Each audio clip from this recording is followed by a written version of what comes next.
Shout out to the Discord. That is Breeder University. Welcome, that is the Dro class. House 216. Shout out to Dro House 216. That is little Zaza.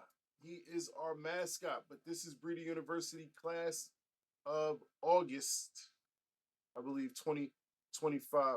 And they are having a lecture, a live lecture on backcrossing due to a conversation that was happening earlier in the what we call the dorm room, right? It's the little group chat for Breeding University and Team Zaza, both mixed in the same room.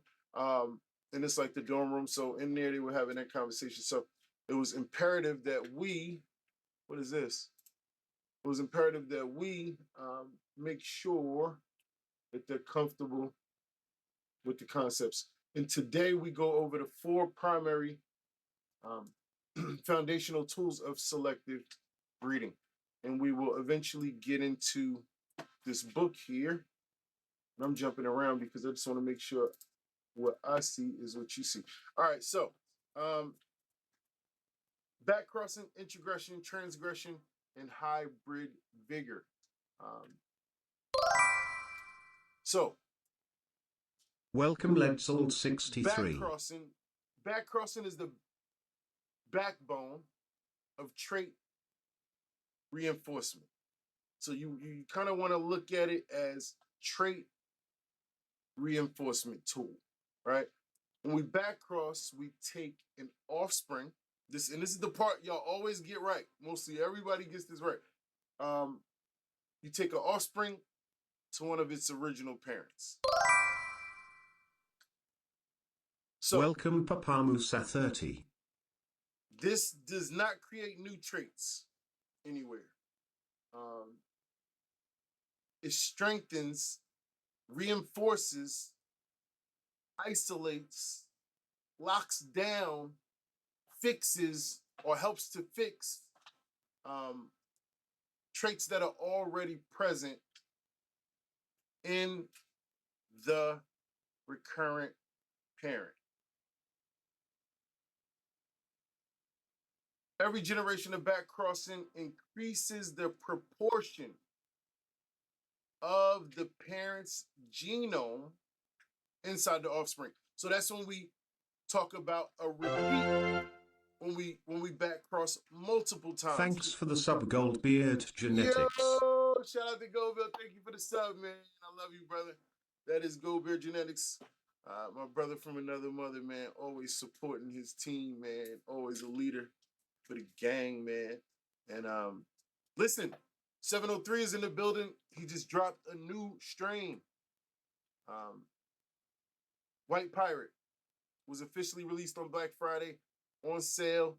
He's working on a bundle package to release it for the next couple weeks until supplies last. I think it comes with a shirt and a bomb or a THC pain rub. Welcome, Goldbeard Genetics. So make sure you tap in with 703. You know, get your hand on one of those bundles, man. White Pirate with the White Pirate pain relieving cream, man. Team Zaza exclusive. So thank you for the gift, strain_keepers. Strain! Hey, man, SK, love you, brother. Another leader for the group. Oh, we got a hype subs train coming has in. been started. Shout out to the subs, man. Let's get it cracking, man. We're going to be here for a public class once a week, man. We're going to be doing some IRL shit, man. We're going to be getting back in the game, man, when it comes to streaming. You know, we got to take my spot back when it comes to streaming. You know, I was a streaming king, man.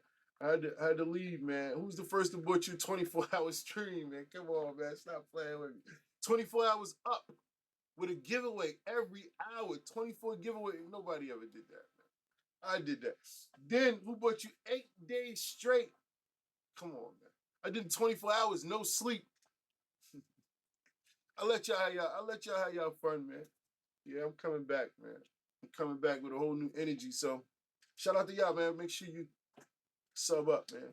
Because we coming. Subathon coming soon, man.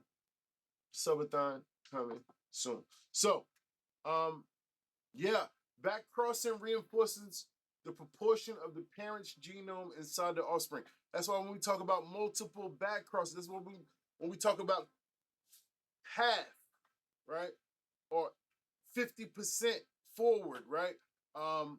We're talking about a recurrent backcross or multiple backcrosses to the same parent or recurrent parent.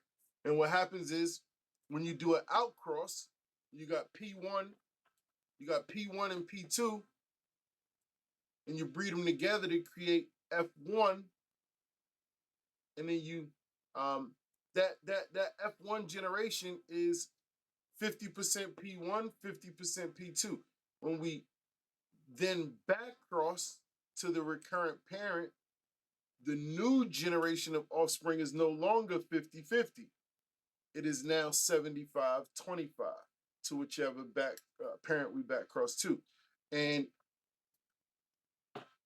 you know, same thing moving forward. If you did it again, it would no longer be 75-25. It would be more like 12 and a half or something like that. Either way, the proportion of a parent's genome inside the offspring increases when we do multiple back crosses. This is how breeders restore stability after hybridizing, or how they polish a line towards a specific expression. So the key idea, the parent acts as a template, right? The parent is your template, but the offspring is the one we actually are evolving. That's the one we are moving forward with. After each backcross, we select the best offspring and move forward with them, not the parent. We are not using the parent. Because somebody in the Discord tell me why we are not using the parent.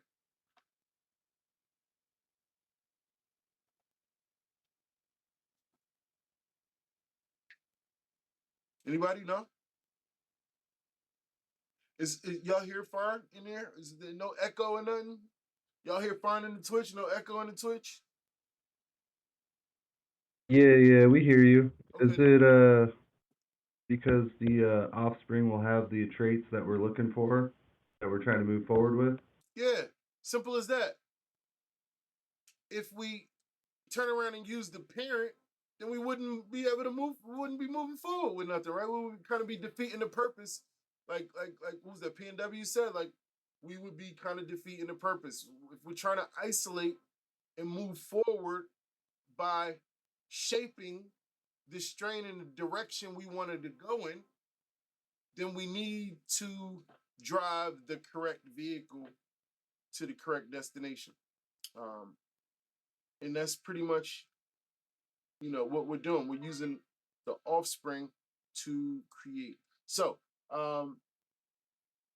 we select I'm the best hungry. offspring and move forward with the best offspring, not the parent. The parent never changes. Well, we'll get into that. In there is a type of back cross where we go back and forth, right? There's a type of back cross where we're using both parents, and we'll get into that as well. But it's several types of back crosses, different mechanics that can be used in order to achieve your goal, right? And we'll get into those more in depth further in the lesson. So every generation of back crossing increases the proportion of a parent's genome inside the offspring. You want to take notes and you want to remember key points like that, right? Every generation of back crossing increases the proportion of the parent's genome inside the offspring. This is how we create and restore stability after an outcross or after hybridizing, right? It's how we polish a line toward a specific direction we want it to go in, a specific expression. The parent is the template, but the offspring is the one that we evolve. After each backcross, we select the best offspring and move forward with the offspring, never the parent. A backcross sharpens the genetic resemblance, tightens phenotype uniformity, and removes unwanted recessive noise introduced during hybridization. So let's go over your textbook here. And we're going over backcross. So here it says introduction. Backcrossing is used extensively to incorporate alleles for novel traits into elite germplasm for a cultivar development program. The novel alleles may be natural mutations or may be the result of a mutagenesis or genetic engineering. The strategy for conducting backcrossing program is dependent on the type of cultivar being developed. Incoming ad break. All right, shout out to you if you have to watch ads. I know they come frequently. Just subscribe and you'll be ad free, man. Much love to all supporters out there, and thank you for your patience. The ads are heavy. So, pure line and hybrid cultivars, chapter 28. In Principles of Cultivar Development provides a thorough discussion of the principles involved in conducting a backcrossing program for plant species in which novel genes are incorporated into elite germplasm. Somebody tell me what elite germplasm refers to.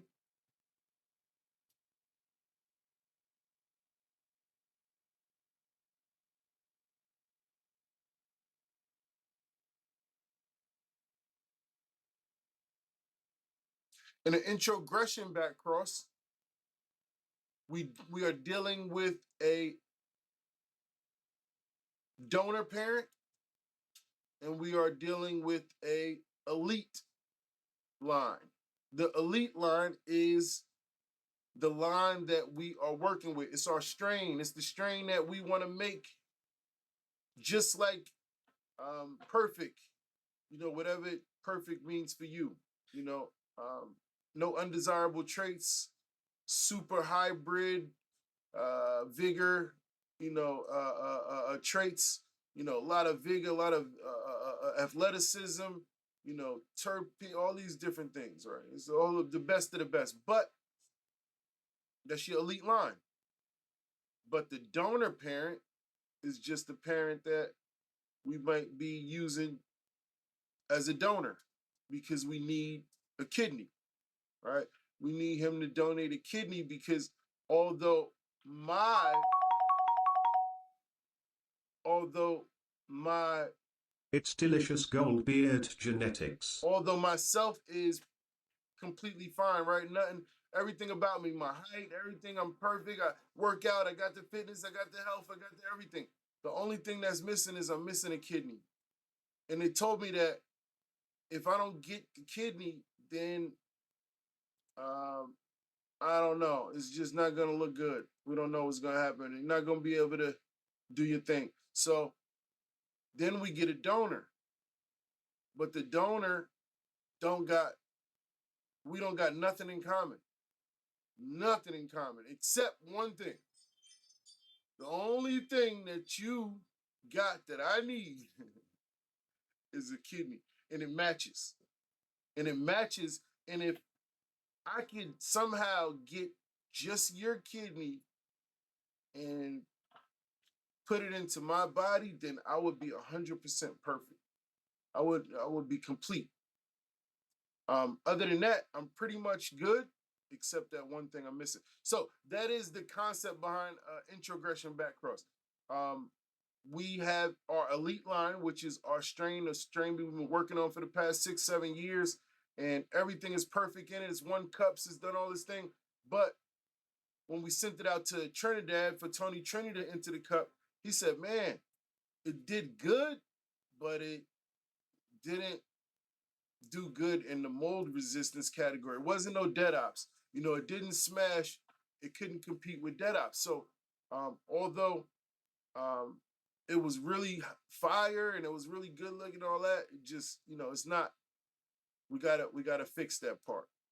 So in that case, you would be able to do an introgression backcross and find that trait from somewhere. And it could be the dustiest or the dirtiest plant you got. It could be the worst of the worst. And if you don't got the skills that Nice to meet you. I'm a little Zaza. This little dude talks so much, dude. Like, shut up. Like, he do not shut up. I be recording videos and this dude comes and just be fucking interrupting in the middle of the shit. Like, shut up. Yeah, so, yeah, bro. Like, it could be the worst, dirtiest, low terpiest fucking bullshit, but for some reason, it got the one mold resistance. Somebody with my level of skills and confident in my program, I'm gonna have no problem outcrossing that with my elite line because I know what I'm doing. I understand the mechanics and I know exactly what I need to do to make sure that we push out 99.9% of everything else except the one thing I'm coming to get. I know how to do that. That's just one form of backcrossing, and we'll go over it as well.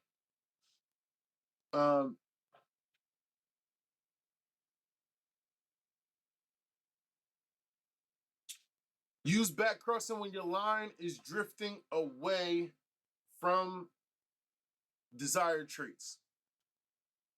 Why would a line drift away?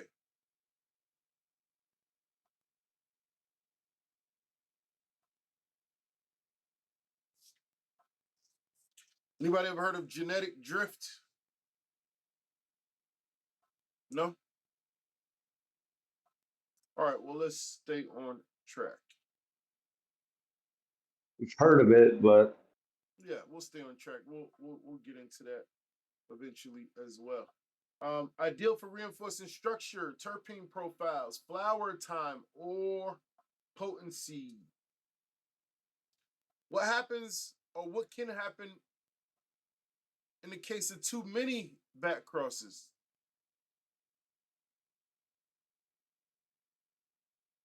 completely lost trait. That could be a symptom of what? Isn't that inbreeding depression? Absolutely. Good job. Inbreeding depression. Inbreeding depression. We got to remember a back cross is a form of inbreeding. If the daughter sleeps with the dad, what is that? Incest. It's an inbreed. If they have a baby, the baby's an inbred. Right? It's no different from you back crossing an offspring to the parent. It's the end result is an inbred offspring. Why do we inbreed?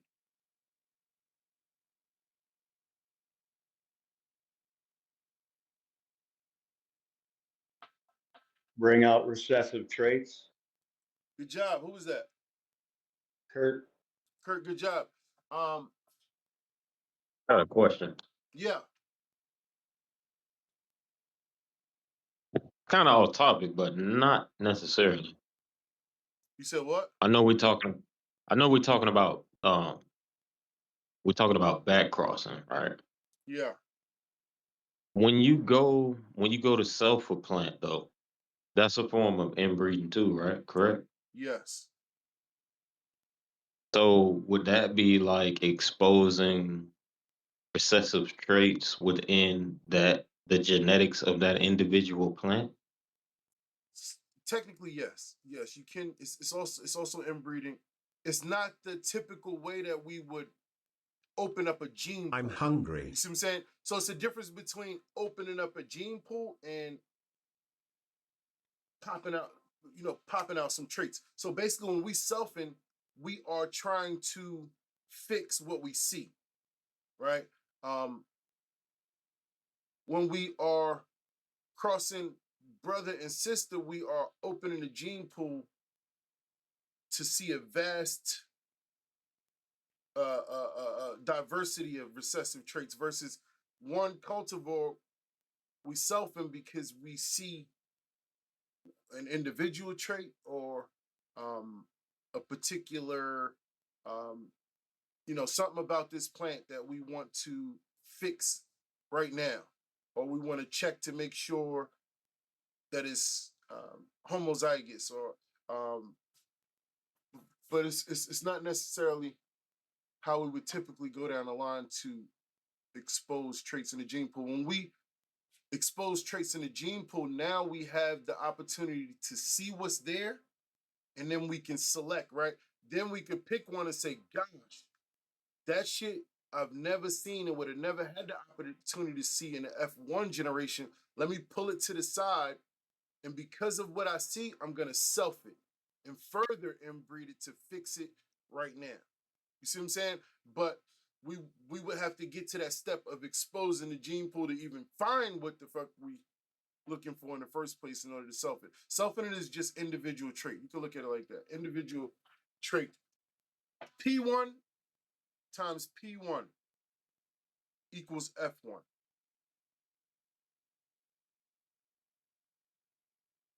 F1 times P1 equals BX1. BX1 times P1 equals BX2.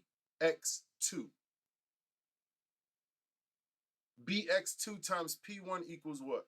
Anybody? BX3. Good job. Absolutely. BX3. So, common mistakes and things we need to take note of. Many people may make the mistake of thinking that the parent becomes the new breeding stock. We went over that earlier. That is not the case. Who are we moving forward with when we back cross? Anybody? No? The offspring. The offspring, yes, good job. Another common mistake is thinking that the back cross instantly stabilizes the line. No, it's not that simple. That's why it may take several back crosses in most cases, depending on our objective, what it is we are trying to accomplish, what traits we're trying to fix. Another common mistake is believing back cross creates new traits. Back crosses do not create new traits. What do back crosses do? Stabilized traits. They reinforce traits that are already there. Yes. Strengthens the old traits. It strengthens old traits, the ones that are already there. All right. So when we think in terms of cannabis, what traits are worth reinforcing? What traits are worth strengthening?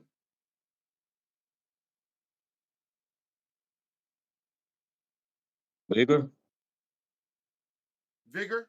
Good job, SB. That's always my first one on the list. What else we got? terpenes, What is it? terpenes. Terpenes. You want to isolate terpenes? Absolutely. That could be something you might be interested in. Remember, we always have two trait lists.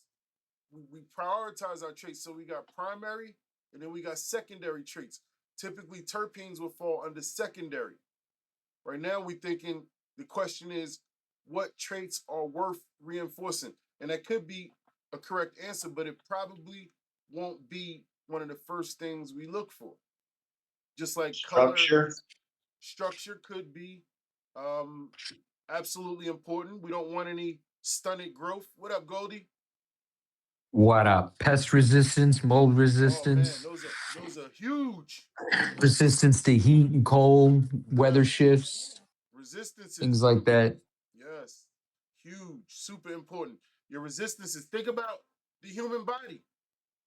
If you think about yourself, I think people think too planty when they're doing this shit, and you don't think enough in terms of animals and people as well, right? If you were walking out the door, what traits do you know you will want reinforced in you before you leave the house. Want to make sure your immune system is up, you're healthy, you're feeling good, you don't want to be sick, you don't want to be down, you don't want to be, feeling under the weather. So the most important thing is your health. Like before you can go anywhere, before you can drive the car, before you can leave the door, you got to make sure you looking good, smelling good, your health is up to par, or you're not even going to want to go. It's not even a point. So same thing with these plants. What's the most important thing you need to reinforce? Health, athleticism, vigor. These are the things that's important. Structure, that was a good one. Super important because you don't want no stunning little mutation plants and all that stuff.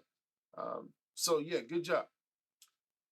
So in that case, when would a back cross become harmful? All right. That doesn't mean when I tell you introgression back cross, that doesn't mean it's not a back cross. That means it's easier for me to translate the information. Just like Dro said, genetic drift. Not genetic drift, but No. that's I see you warm. I'm picking up what you're putting down, what you're trying to put down. But what was it? Help him out, Dro. What was it that you mentioned earlier? Inbreeding depression. Absolutely. That's what I meant. That's what I mean. You had it. I think that's why I said I was picking up My what you was bad. putting down. No, not your bad at all. You next time I'm sure you will get it, and I'll ask you before this class is over, so you don't have to feel like it's your bad. It's never a bad thing. So that takes us to one of my favorite, and this is what I say. This particular form of backcrossing. It's not even all right. So, and this is why it can be complicated. It's never as simple as the way people throw words around. Even me, I have to throw words around sometimes to make things more digestible and understandable. And then I'll come back a year, 6 months, 3 months later and reinforce with more foundation. Introgression backcross being a perfect example of how I taught my students, Goldbeard 703, introgression backcross, and people on YouTube, but it's technically not a backcross. This is why you got to grasp the concept and really understand backcrossing is a tool. Sometimes we have mechanics that are put in place for our breeding program. Those mechanics tend to make up several pieces of the 4 or 5 foundational, which is what we're talking about today. Backcrossing, introgression, transgression, hybrid vigor, line fixing. These are the 4 to 5 primary things that we implement to create mechanics that can be used to help us run our breeding program successfully. All right. That doesn't mean when I tell you introgression backcross, that doesn't mean it's not a backcross. That means it's easier for me to translate the information to you and for you to grasp the concept while I'm putting it all together and just calling it a backcross. But technically, it would be considered trait transfer breeding using recurrent backcrosses.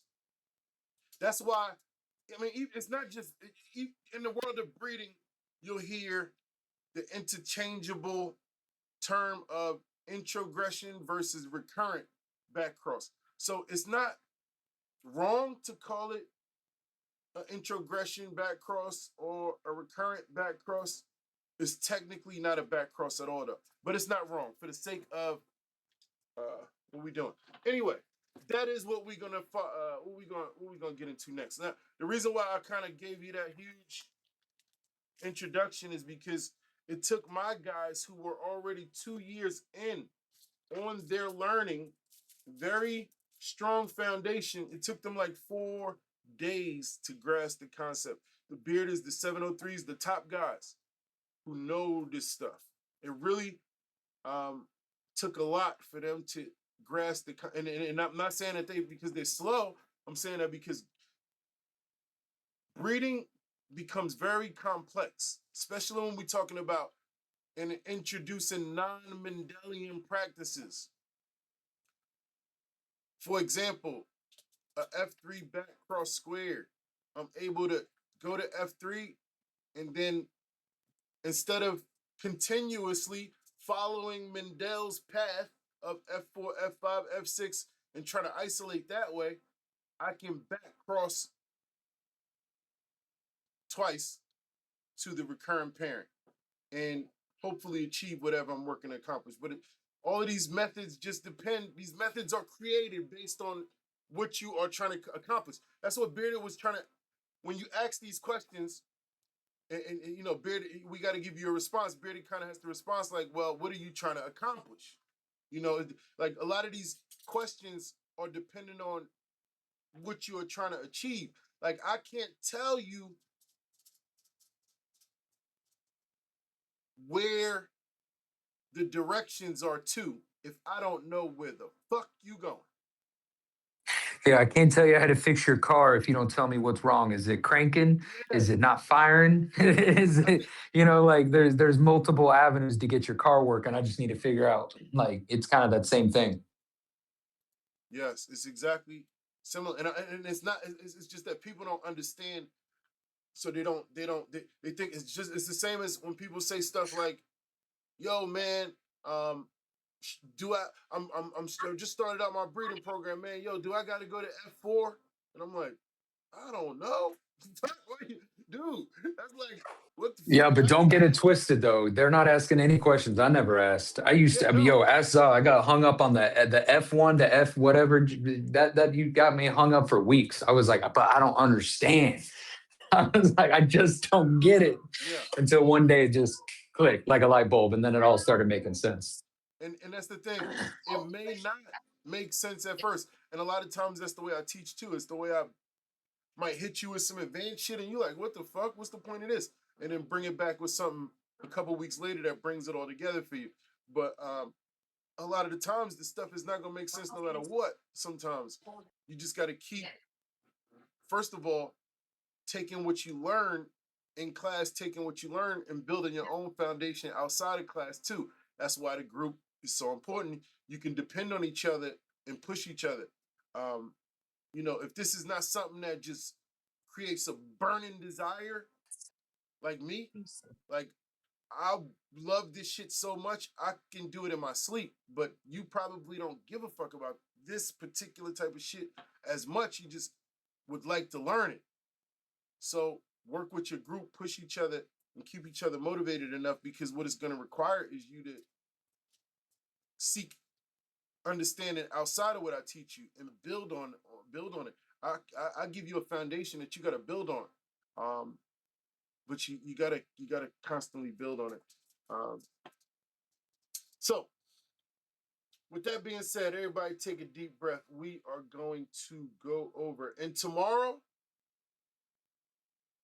I think we'll stop with introgression, and tomorrow we'll look at transgressive segregation, which is my guys haven't even went over transgressive segregation yet, which is in the breeding world what they call the unicorn pheno, and it's similar to introgression, but it's the opposite, sort of. But we'll get into that probably tomorrow. But today, I think it's going to take up the rest of the time talking about introgression. So, introgression is precision breeding, it's precision genetics, it is advanced mechanics. It is what your favorite breeder don't know how to fucking do.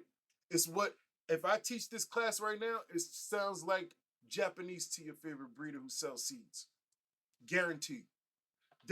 You can't call one person that's watching this Twitch now, that ain't watching it, that could watch it, that would watch it, to come in here and tell me they know what the fuck I'm about to talk about. None of them. None of them. Not one breeder. Except, shout out to my brother Khalifa Genetics all the way across the seas. But if we talking the great US of A or Canada or one of these places close by, nobody. But thankfully, we're gonna have a conversation together. So hopefully the pollen chuckers learn something, but you got to put too much effort into learning this type of shit. You see what I'm saying?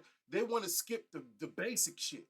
They don't even know about Mendel in 1865. They don't care about none of that shit.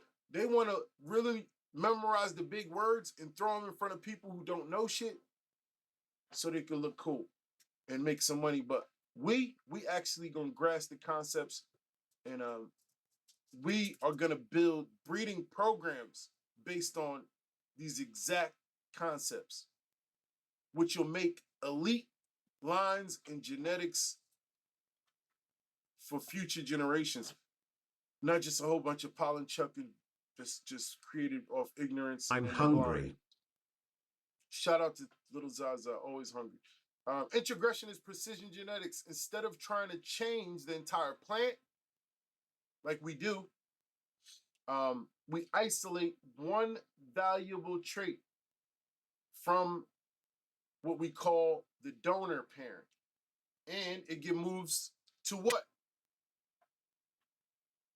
What's the other parent called?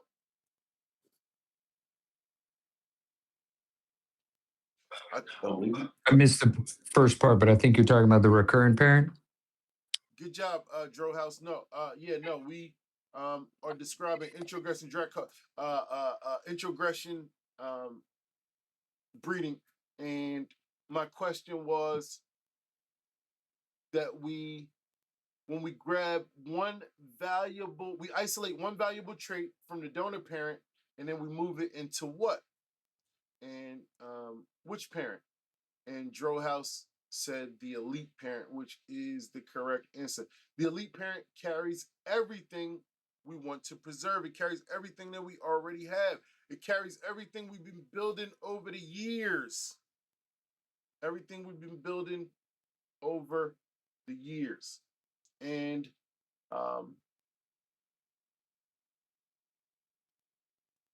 brain fart. Give me a second for my brain to recharge.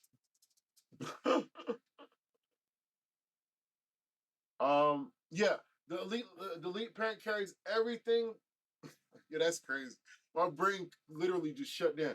The elite parent carries everything we want to preserve, whether it's flavor, resin, potency, structure, and the donor parent carries what? Everybody logged in on Twitch? Because I'm gonna mute this. Where's my chat? Well, I don't see my chat. So introgression. And now you can see right off of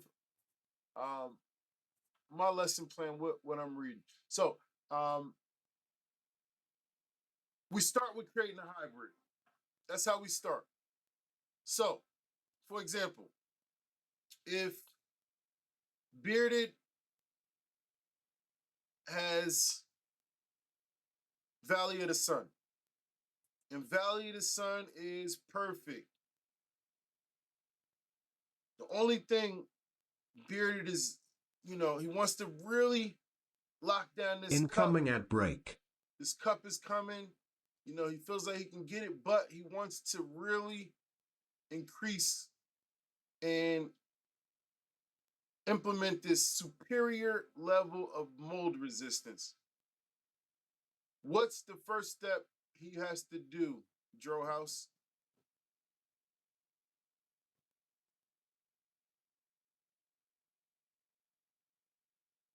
Can you repeat that? Sorry.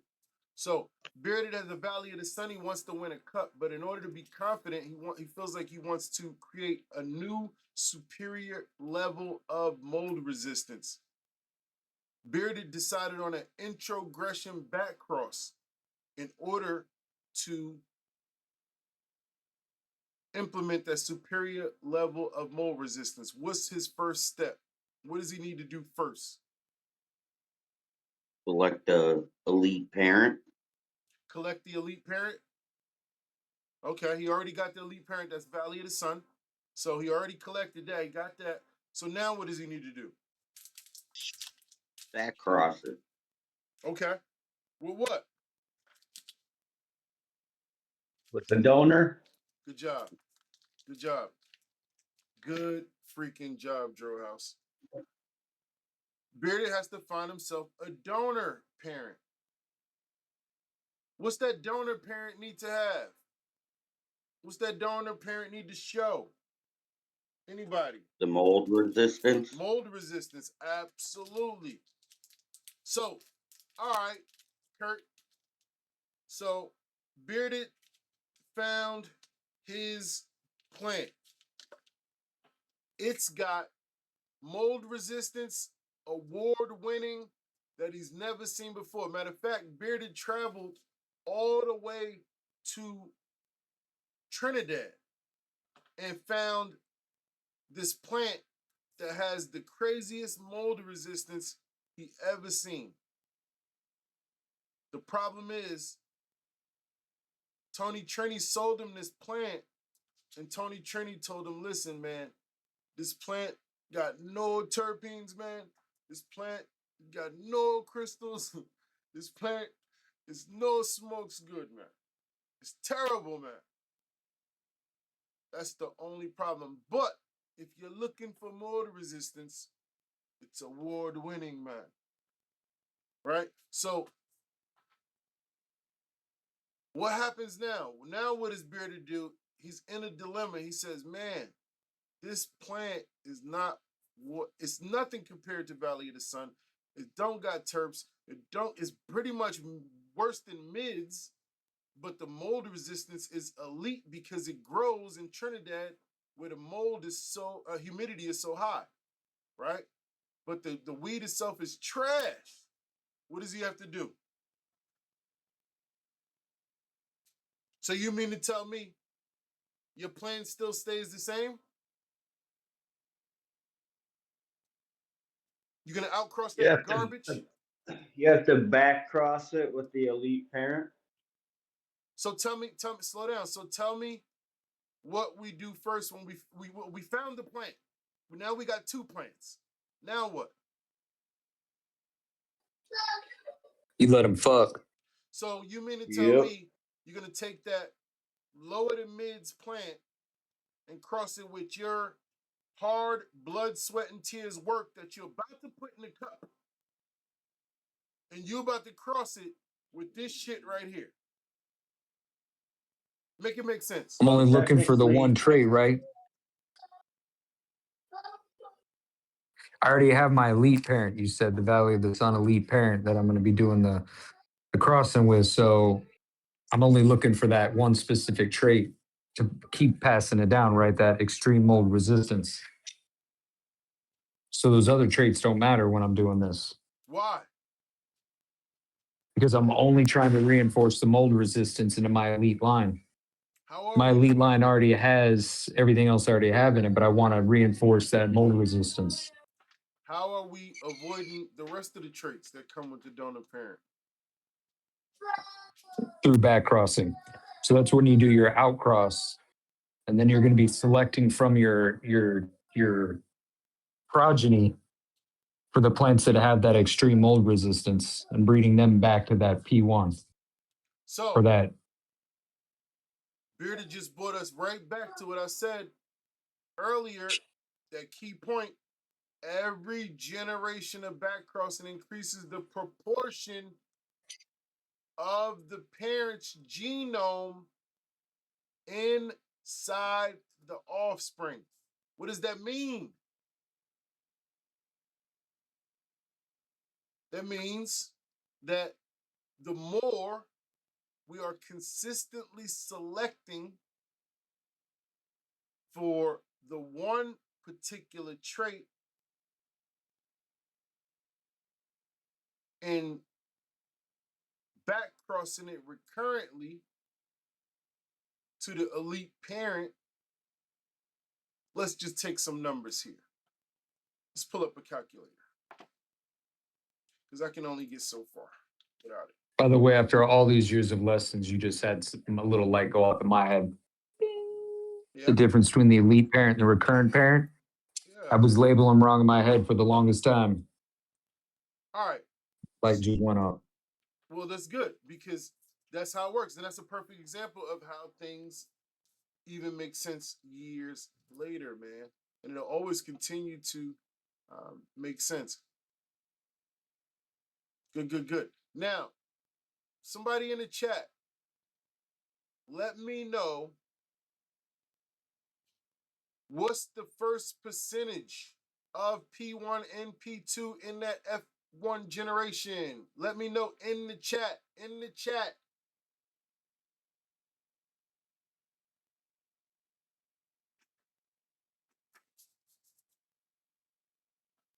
All right. Let me know in the chat. Kurt says 75. Let's go. Keep going. Let me know in the chat what is the percentage of P1, P2 from that first F1 generation. Oh, Let me know in the chat.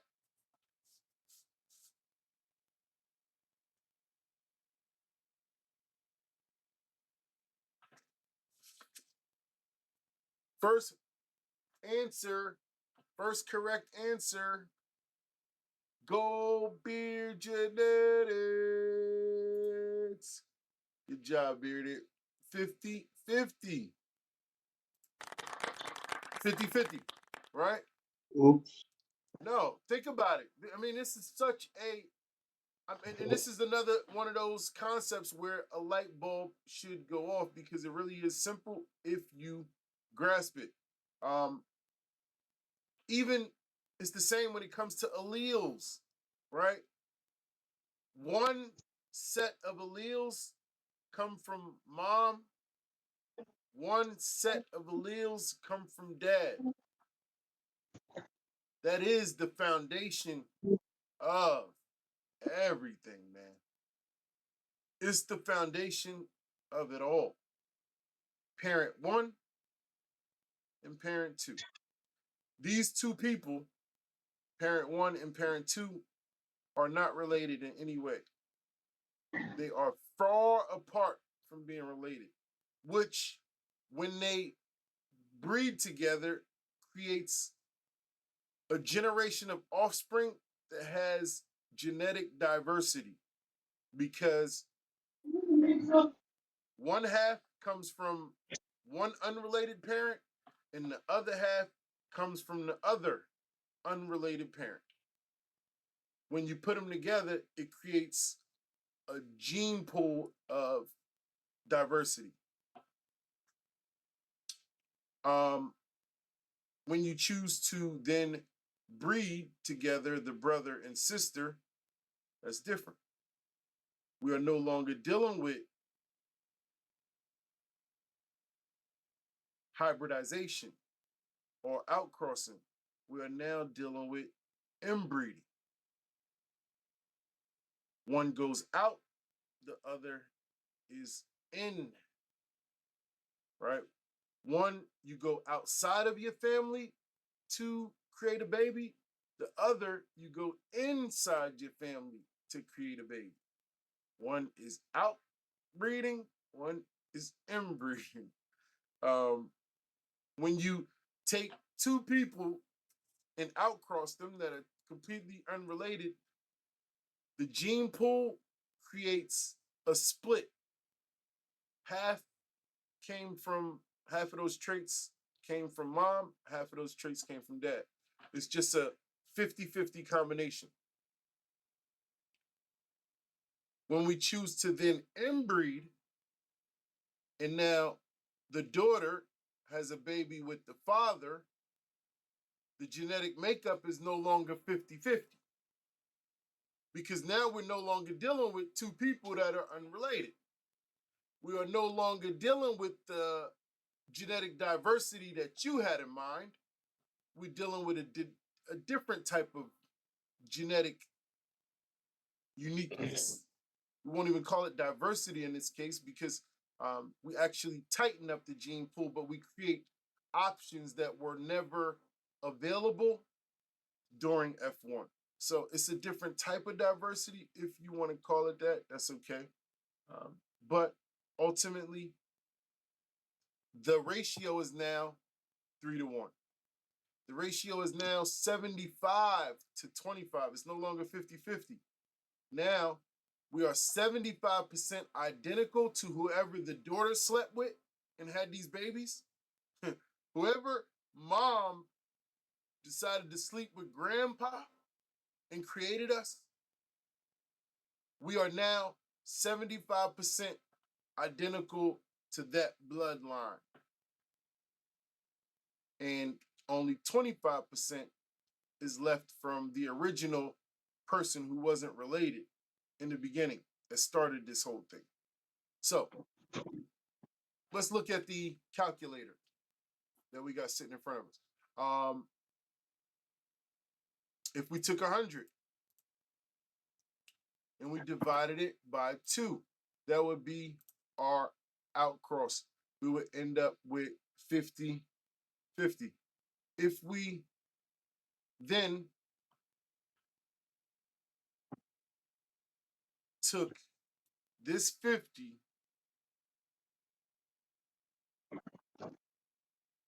and we took, I did it wrong. No, let me not confuse you with the calculator because I'm being dumb.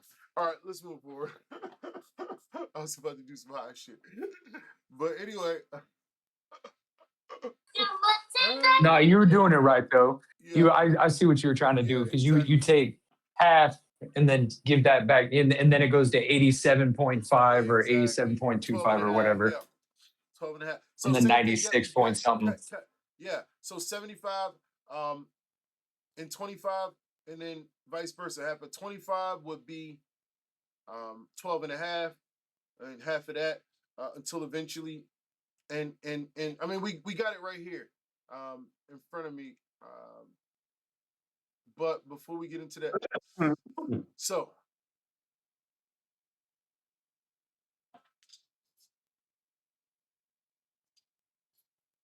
hold on. I just pulled the mic out the damn thing. You seen that shit? Yo, it's hotter than a motherfucker in this bitch. All right, so yeah, ultimately you'll end up with a offspring that's 95 to 99% like the elite parent, identical.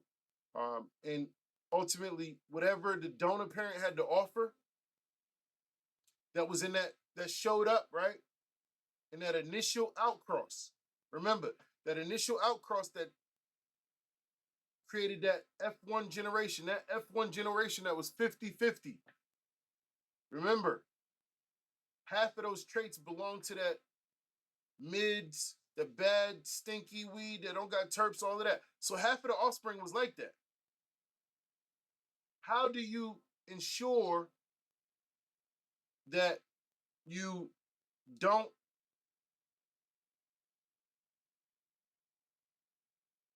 fix the traits you don't want?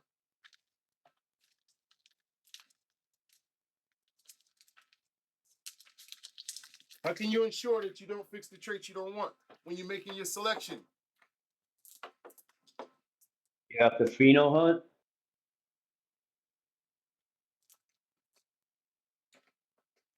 You say you got to do what? You have to pheno hunt. What is that? You have to hunt through the progeny to find the one with the strongest trait, or do you got to back cross it again? All right, so you kind of are giving me what I'm looking for, but when you say the strongest trait, be more specific. Because The mold resistance. okay, so Are you saying we're looking for Looking for offspring that have strong mold the resistance. strongest? Okay, BP. the strongest mold resistance of the crew. Exactly. Perfect, exactly, and that's correct. I wasn't sure the way you worded it. I wasn't sure because you said the strongest trait, so I wasn't sure if you knew we were only working Nice on to one meet trait. you. I'm a little Got you. Zaza. No, yeah, no, that's exactly right. We would look for so the only thing we would be doing consistently was picking only offspring with the trait we were looking for, but also making sure that it stayed consistent with you know our elite parent. We make sure and every time we continue to cross or back cross to our elite parent, those undesired traits that come along that are hitchhiking, right? They're like hitchhiking traits, we call them, that come along get pushed out because there's no room, right? The only thing we are consistently selecting for is mold resistance. That's the only difference in these plants that we keep picking for. That's why everything else is getting pushed out, right? Because, all right, on this one, on the first generation, we selected for mold resistance and stinky bud. On the second generation, we selected for mold resistance and low terps. On the third one, we selected for mold resistance, and this one had bad structure. Maybe the fourth one, we got bad structure again. Either way, there's no consistency on the bad, undesirable side to reinforce it or to make room for it to carry over into the elite line. You understand? So it gets pushed out. Does that make sense to everybody?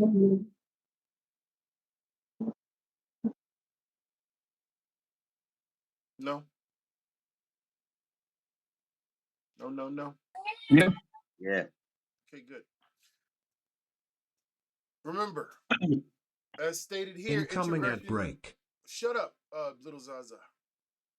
Shout out to y'all. If y'all gotta watch ads, just don't worry. Subscribe.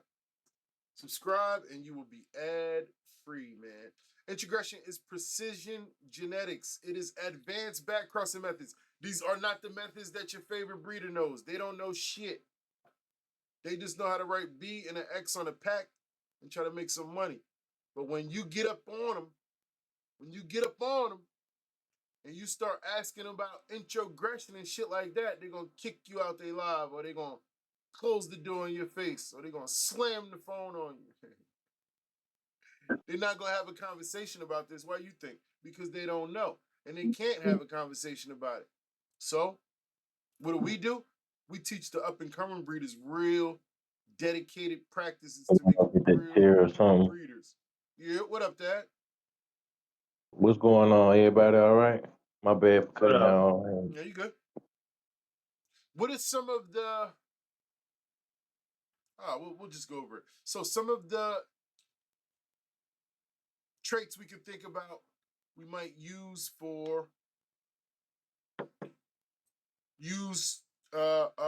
introgression backcross to fix resistance genes, which Bearded went over. All of those resistances, right, to mold and pest and all of those things ties directly hand in hand with vigor, athleticism, terpenes, cannabinoid ratios, color, best approach when improving already high performing strains, right? Strains where you don't got much to lose, only much to gain. Requires strict selection each generation. This is what I was talking about. Consistent. The only thing that is consistent, the only thing that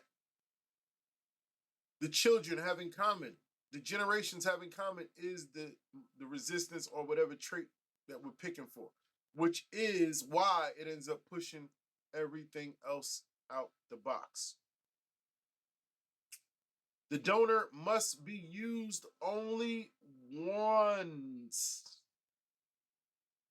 The donor must be used only once. Why do you think that is? So you don't pick up anything else from its genetics other than that trait you're searching for, like the mold resistance? Yep, absolutely. It's your responsibility to carry the trait over. This is an inheritable trait. As the professional expert breeder doing the selective breeding, it is your responsibility of your breeding program to know how to carry the trait over through the generations. It's not the donor parent's responsibility.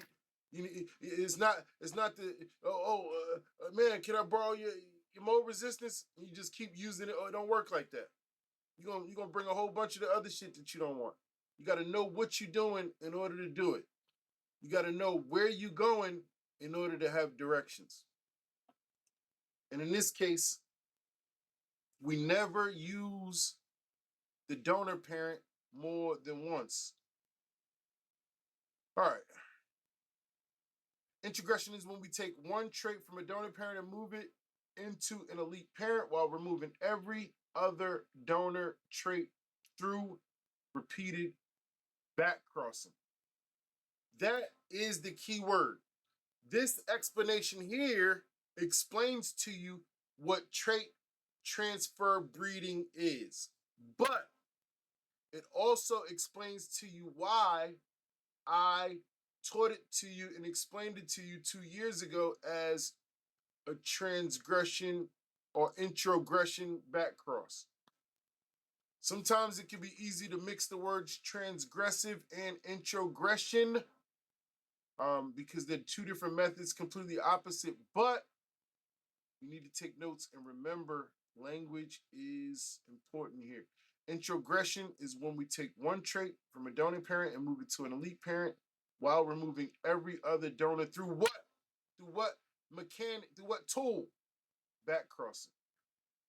Backcrossing is just the tool that we use to complete introgression, or also known as trait transfer breeding, which is you can consider an advanced breeding mechanic, or an advanced backcross method. You can consider it that too. It's technically not, but it's technically trait transfer breeding. So wherever you want to go you may end up becoming what you coin yourself as the backcross specialist, where you say, hey, I use introgression backcrosses, or you may be more complex like a bearded and want to I use this specifically.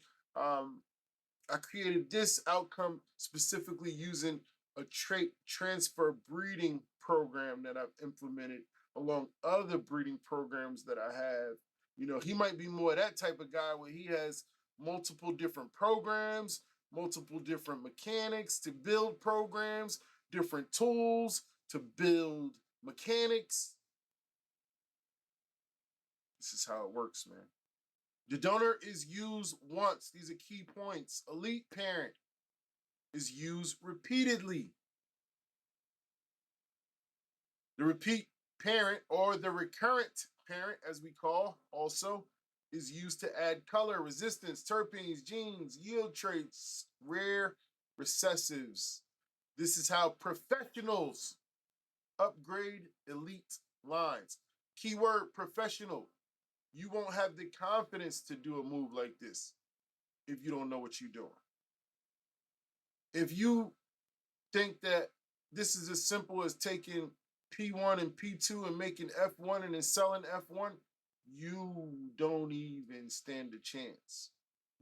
Instead of buying a new car, you can just change your alternator, right? Imagine buying a new car because you needed an alternator. Yeah, that's a good way to put it. Students should understand the difference between elite and donor. Elite and donor. I think you guys got that pretty much down packed. Thinking introgression and backcrossing are the same is a huge misconception. And this is kind of what I've been trying to explain It's not the same. They can be, but you can consider it a backcross though, because in order to accomplish introgression, you need to backcross. So believing dominant traits must be dominant. It's not the case. It's a misconception. Dominant traits do not have to be dominant. They can be recessive as well. And thinking introgression is fast or it's a shortcut. It can be compared to the Mendelian way, but it just depends. So, what is one trait you would introgress to your elite line? And we're not using mold resistance as a example. Maybe THC content. Okay, that's a good one. Yeah, THC content. That's a good one. Anybody else? No? Terpene production. Yep, good one. Terpenes. Yep, all of that stuff like that. Yep. Those are good traits to, go after individually. What or why must the donor only be used once? Anybody? Even though Bearded went over it earlier. So that you don't start inheriting too many too much from that plant that you don't want, basically. Yeah, Undesirable traits. absolutely. Good job, man. Good job. Undesirable traits, so you don't carry any undesirable traits. Remember, it is your responsibility as the breeder, and it's your breeding program. So you are responsible for carrying the traits and passing them down through the generations. Yeah. So, was that too much for y'all, or y'all want to get into the next step? Transgressive, which we know as the unicorn phenotype. So transgression is where Let's do real it. breeding magic happens. It occurs when two parents. So, all right, before we even start. So, this is not to be confused with hybrid vigor. When I give you this explanation, it's gonna sound a lot like hybrid vigor, but we're going to go into depth and really explain the differences between transgressive or a unicorn pheno and hybrid vigor. But to get us started, transgression. It's delicious unbreakable 512. Transgression is where breeding magic happens, right? It occurs when two parents produce offspring with traits beyond what either parent expresses, right? So this is where your mind is going to tell you, oh, that sounds like hybrid vigor. But you really have to focus on what's being said. Transgression is where two parents produce offspring with trait values beyond what either parent could express. I read stuff like that for I know sometimes you're like, I'm not retarded, motherfucker. You ain't got no. It's because there'll be key words in there that kind of, explain and help you grasp the concept of the difference. Because it's really important that early on you don't confuse transgressive segregation or transgression or a unicorn pheno with hybrid vigor. Incoming ad break. Damn, them ads be hitting. So, unicorn phenos are extreme phenos. More resin, louder terps, deeper color. That happens not as a result of hybrid vigor. It happens as a result of recombination. Transgressive phenotypes usually show up in F2 to F4 generations, not in the F1. Hybrid vigor, on the other hand, or heterosis, as we know it, heterosis only shows up in F1. This is one distinct difference from transgressive segregation and hybrid vigor. The fact that hybrid vigor shows up only in F1 and transgression, or the unicorn pheno, shows up between F2 to F4. In the F2 generation, genetic variation explodes. That's the word, better suited word. So it'll better suit us to remember F1 being genetic diversity and F2 creating genetic variation. A little bit different. Similar, but slightly different. And I think it really explains it best. So I would take notes in that sense. F1, genetic diversity. F2, genetic variation. And in F2, genetic variation explodes and traits recombine in unpredictable ways. Somewhere in this variation, a unicorn may appear. A phenotype neither parent could achieve on its own. When this happens, you do not go back to the parents, ever. You build a new line from that particular offspring. So, this is why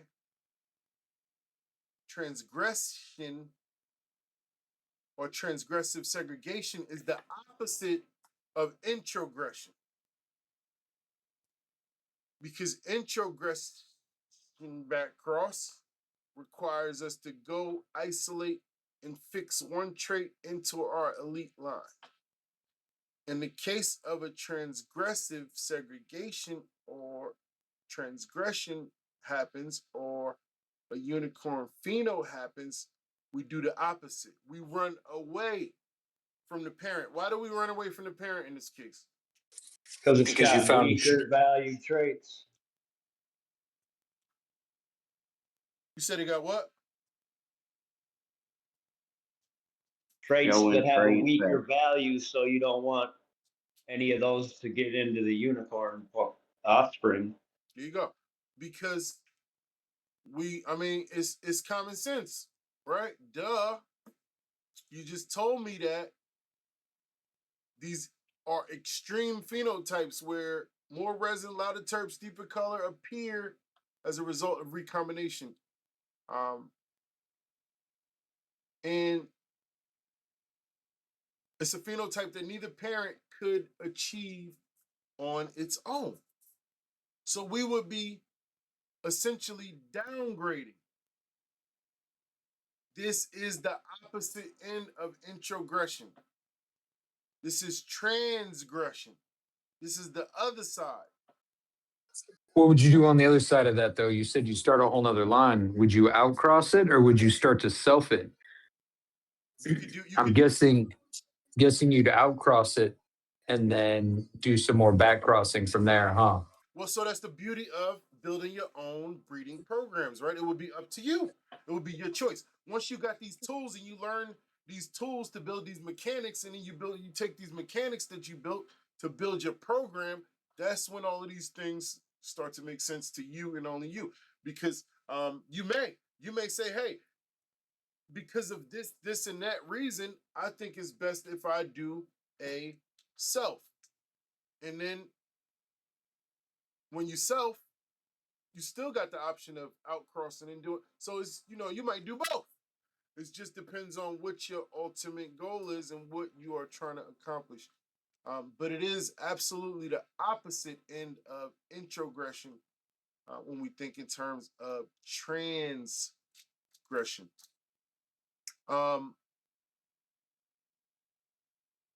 We never go back to the parent. That is the key indicator that is opposite end of introgression, because introgression, we do what? Recurrently go back to the parent. We do it multiple times to bring in one trait to us. In this case, we running away from the parent as far as we can go and starting a whole new family because they have nothing to offer us. So what may have been your elite line, this is what makes it a unicorn, right? This thing was so good that it blew your elite line out the box to the point where your elite line now becomes your throwaway or becomes the seeds that you decide to sell. Now you see a reason why you may bump into a generation of seeds you can sell. Happens all the time. You just don't make seeds to sell them. You sell seeds that are no longer available or beneficial to your breeding program. You don't sell seeds just because you made them, and then you make them, and then you sell them all, and then they're gone, and then you make more with a different name, and then you sell them all, and they go. That shit is like that's what they do. This is what they do out here. No, you create a breeding program, and over the years, you would have collected and tried so many different tools and built so many different mechanics that created so many different programs for the same strain, by the way, that you've had multiple generations just laying around. Some you need to save because they're important to your program, and some no longer fit your program. And it may be because something that is important to you but might not be important to the customer. The customer doesn't care about the fact that this line contained the curly leaf gene and you had to completely remove that. They don't care about that. So you can sell that. They don't care about the fact that you were isolating the purple color and this one shows a whole bunch of green in it. They don't care about that. You can sell it. It doesn't fit your breeding program or the direction you're working in or towards, so you can sell it. But you don't just make a parent and another parent and put them together and sell them all. And then you don't got no more. And then no breeding program, no nothing. No tools, no mechanics, no fucking nothing. This is what they do, man. They literally do nothing. But they do make money doing it. So if you want to make money, that's a good way. Pollen Chuck. You can make money doing it for sure. All right. But one day, the new uneducated customer will no longer be uneducated. They'll have more as we release these educated breeders into the community. I mean, we went on this agenda a long time ago, and we changed the game so much. We changed this game so much, man. People don't talk the same. Conversations is different, and we continuing to change the game, man. And once we actually implement real breeders into the community that actually know real mechanics and not just remembering the words and making videos about it, like that's so lame. And then try to act like you a breeder because you watched my video and copied it. Bro, I got 30 years of this shit under my belt, dude. You gotta try harder than that, man. I've been doing this shit 30 years, man. And the fucked up thing is, I do it so well. This I always got my side shots to the fucking haters and the weirdos, so I don't give a fuck. But this, and we on Twitch too, so I'm gonna talk dirty. So look, this how you know. You know what? Let's stay on track, man. I gotta stay on track.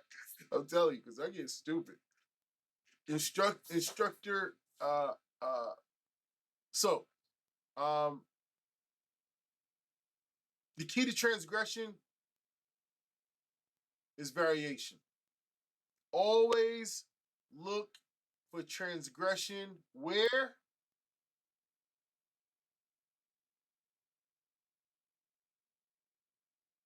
Where do we look for it? Anybody?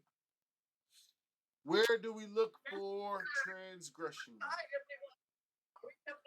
Unicorn F, pheno. That is the name of it. Yeah. Where do we look for the unicorn F2 pheno? to F4. F2, absolutely. F2 to F4. The key to transgression is variation, so we always look in F2. Variation. The difference between variation and diversity. Somebody, give me the difference between variation and diversity. Variation is going to be your F1. Diversity is going to be your F2. Thank you. Variation is going to be your F1 dominance, and then your F2 is going to be all of it. There you go. Thank you. So, the key to transgression is variation. Variation, we spoke about less than 10 minutes ago.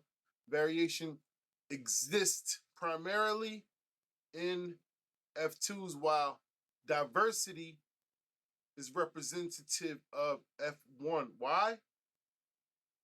Because two parents that are not related had sex and made a baby, and they don't got no relation to each other. So it's a little bit different. It's diversity, not variation.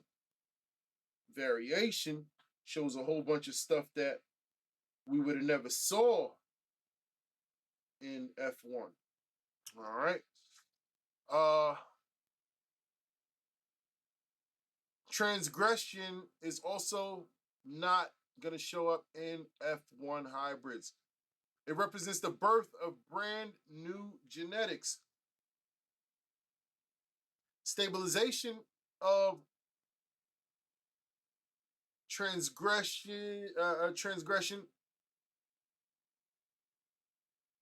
requires sibling mating or selfing. So that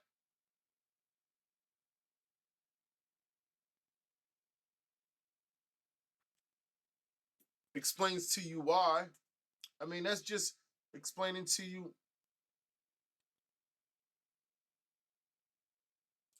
somebody explain to me why you think transgressive segregation requires siblings to mate or selfing. What do those have in common?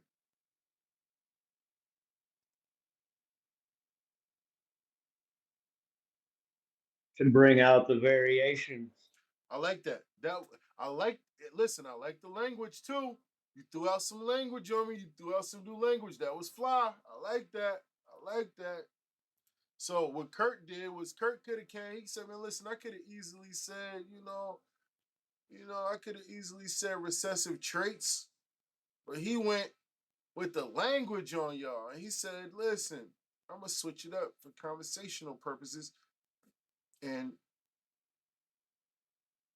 say variation instead. So variation, another word for, we could say recessive traits. Yeah, we could do that. We could. So this is a perfect Incoming at example. break. It's a perfect example when I was saying like, you could say something if you wanted, but it may not necessarily be. But it still works because it's your breeding program. So what works for you works for you. Who the fuck gonna tell you you can't call this an introgression backcross when they don't even know what the fuck a regular backcross is? Please, spare me. Like, don't give me no advice. Don't tell me no shit. I don't need no help from you. You don't know shit. But what we will do is continue to build each other up. This is why we use those languages. We practice. We practice these languages. We take notes, and we up our level of conversation, right? We don't have to sit here and have the same old conversation, because one thing we know about the bro knowledge community that this shit is built on, what they like to do is pass words around like a fucking hacky sack. That's what they do. They fucking one dude, they don't give a fuck about the definition. They don't even care what it means. If the shit sounds cool, they will fucking use that shit faithfully. Phenotype. That was like the biggest word they had. Phenotype was such a huge word to them 4 years ago. It was annoying as hell. And it really was the beginning of me like, why do people keep saying phenotype? I was literally like, what the? So then I'm looking around like, yo, these people really don't know what the fuck they doing around here. Like 5 years ago, it was phenotype and it was another one. Phenotype and phenohunt, phenotype, phenohunt, and that was it. That's all I really remember. I think it was one more, but then I started coming with the homozygosity and hetero and all this other shit. It was like, hold the fuck up, what? They're like, oh, you gotta tell me more. But they don't give a fuck. They don't give a fuck about learning. They just want to fucking pass the words around like hacky sacks and look impressive to the next person who don't know enough to determine that they don't know shit. Don't let these people fool you, man. Your favorite influencer and your favorite breeder don't know shit. Tell them to come in here and prove me wrong. I'm gonna tell you, all these motherfuckers, I got DMs from half of them. All these breeders, hey, can you come into this? That's what they like to do. They like to invite me because they want to take me out of my classroom setting. See, here, they know. It ain't no panel, it ain't no motherfucking, you do the 3 L's when you're in this classroom. Look, listen, and learn. And I don't give a fuck how long you've been doing this shit. I don't give a fuck what you got going on. I don't got no faith in you knowing what the fuck you, I don't care what your name is. I don't think you know shit. That's just how it is. So no, I'm not wasting my time going to no panel and no Discord and no nothing with none of y'all fake ass pollen chucking wannabe breeders. It's a waste of my time. Bitch, you better go watch my channel. Or bring your stupid ass in here. We on Twitch, by the way. Make sure you subscribe if you fuck with me. Bring your stupid ass in this motherfucking Discord and do the 3 L's. Bitch, you look, you listen, and you learn. Otherwise, you're going to see a wave of Team Zaza motherfuckers take over this community. And it ain't going to be no room for no pollen chuckers. But we told you that was going to happen 4 years ago.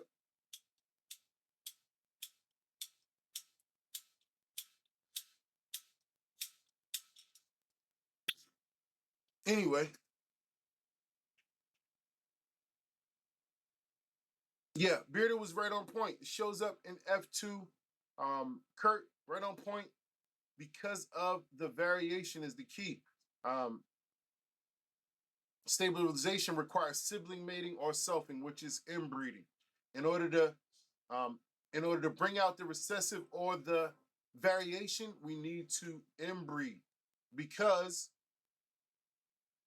transgressive segregation does not exist in F1. What exists during F1 that we know? Diversity. Okay, okay, I like that word, but I need a better one. So I like that word. It works. Hybrid vigor. You can use these words, but sometimes they might not work. Now, I like that though. You technically are correct, but I want something. I want more specific. Hybrid Yeah, vigor. somebody. Thank you. Yeah. Who said that? P&W. Good job, PNW. Hybrid vigor. Somebody give me another word for hybrid vigor. Let's take the language to a next level. Hybrid vigor is just the foundation. Heterosis. Heterosis. Thank you. We understand heterosis. We understand hybrid vigor to be the state of heterosis. Heterosis only possible through what? Heterozygosity. Heterozygosity only available when? Homozygosity.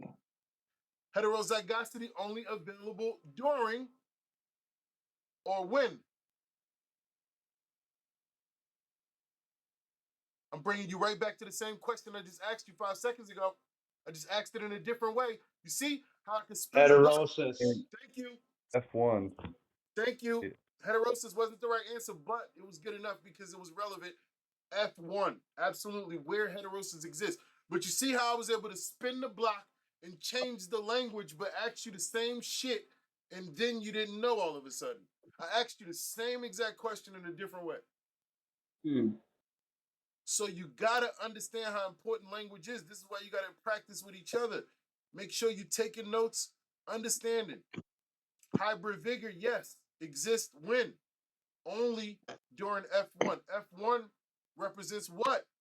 Genetic diversity. Genetic diversity only happens when? After an outcross. An outcross is the result of what? Two people fucking and having a baby. It don't matter. You can just, the shit just goes on and on. It's not about knowing everything. It's about making sure you have a strong connection between the information that you do have and making sure that it all connects. It all connects. Variation exists where? F2. F2 is created how? Through inbreeding. Inbreeding is the result of what? Brother and sister fucking. Brother and sister fuck. Why? Because we need a different type of diversity that wasn't available in F1. Because variation or recessive traits only get exposed through what? Inbreeding. Inbreeding is the result of what? Two people related having a baby. So it constantly connects, and never stops. And it's up to you to make sure you have a strong foundation to connect those dots and there's no gaps. This is why, I keep saying it, your group is important because steel sharpens steel and steel melts through butter. Everybody outside of your group is butter. You can't conversate with them. You're going to slice through them. There's no work to be done. You only can practice with each other and build each other up and hold each other accountable and say, yo, SBG, damn, that was a good idea. Matter of fact, let's go look further. Let's see if we can find a scholarly article on that and learn more on that. That's how you're going to be better as a team. That's how you're going to sharpen each other. And that's how you're going to end up, instead of being one person out of this group that becomes a breeder, you'll end up being a group of people that get released as breeders into this community and really continue to change the game. Transgression occurs when recombination creates an offspring that expresses traits beyond both parents. These are the unicorn phenos that form brand new elite lines. All right, so we never really talked about the science behind what happens during recombination. So, and we'll get into the details, but ultimately, through recombination, it's almost like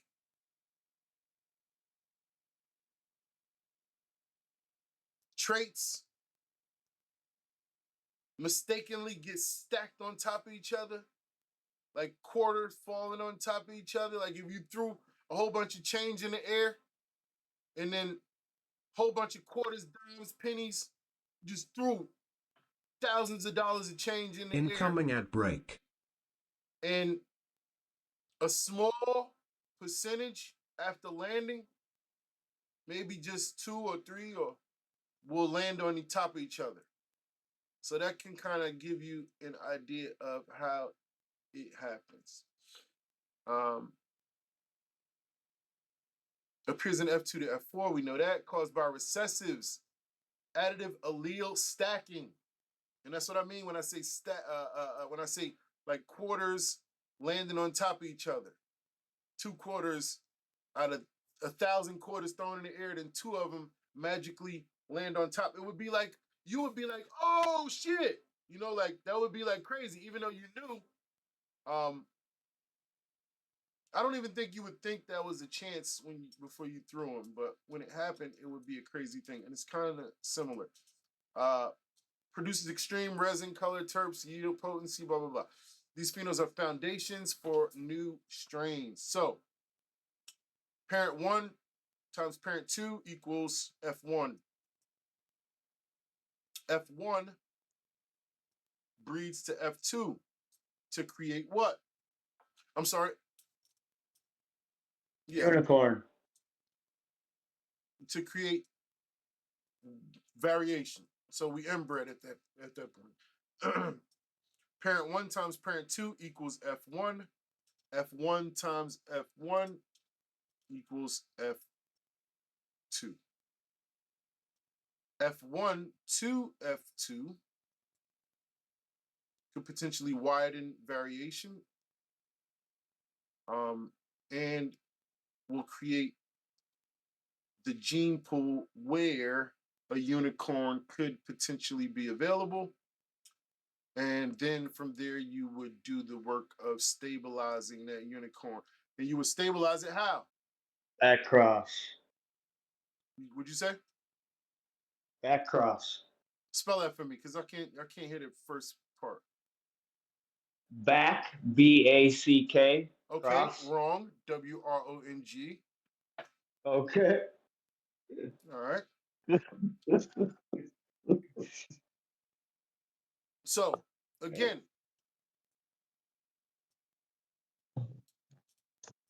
how will we stabilize the unicorn? All right, so, and this is why I made it a point to let you know this is the opposite of what?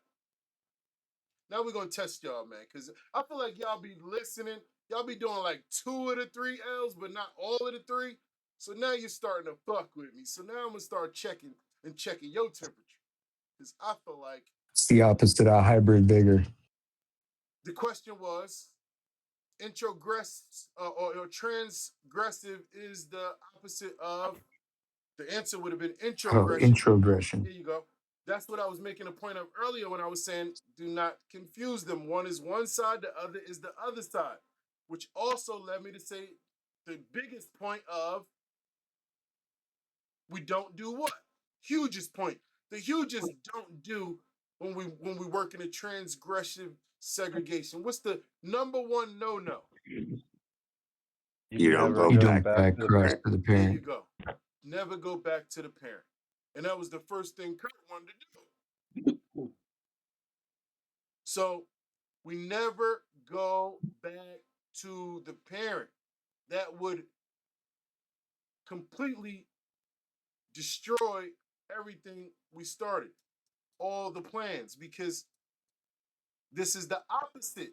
Now, with an introgression backcross, yes. Oh, not, let me stop using the word introgression backcross. Y'all have advanced with your language. So, introgression or trait transfer breeding. When we're thinking in terms of introgression or trait transfer breeding, it's precision genetics. This is where we are using a donor parent and a recurrent parent. This is where the donor parent is offering us a particular trait, and the recurrent parent is holding the elite line that we are looking to add to that trait. So we are back crossing multiple times to the recurrent parent, hence the word recurrent. Now, transgressive is the opposite end. We are running away from the parent. Transgression creates something that parents couldn't show. It's like mixing 2 paints and unexpectedly getting a brilliant new color that you had no plans on popping out. Students often confuse transgression with hybrid vigor. What's the key difference between transgression and hybrid vigor? Hybrid vigor is found in F1, transgressions F2 and the F4. Good job, man. That is good freaking work. That's impressive shit, because this is all advanced, real advanced breeding stuff, man. This is real advanced stuff. This is not some stuff your typical breeder and all that shit. They don't know this stuff, man.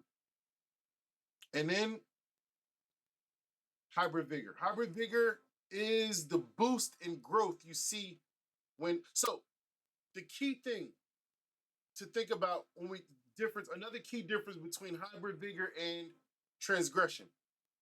Transgression is relative to traits. Let this sink in. Transgression is relative to traits. Hybrid vigor is relative to health and growth. You see the differences? Transgression is traits, flower, color, Hybrid vigor is health and growth. So when something has hybrid vigor, it outperforms both parents due to an increase in health, athleticism, growth rate. Those things typically make it outcompete parents in other areas because good health, athleticism, vigor, growth rate is usually coupled with a lot of other good traits. Like I always like to compare.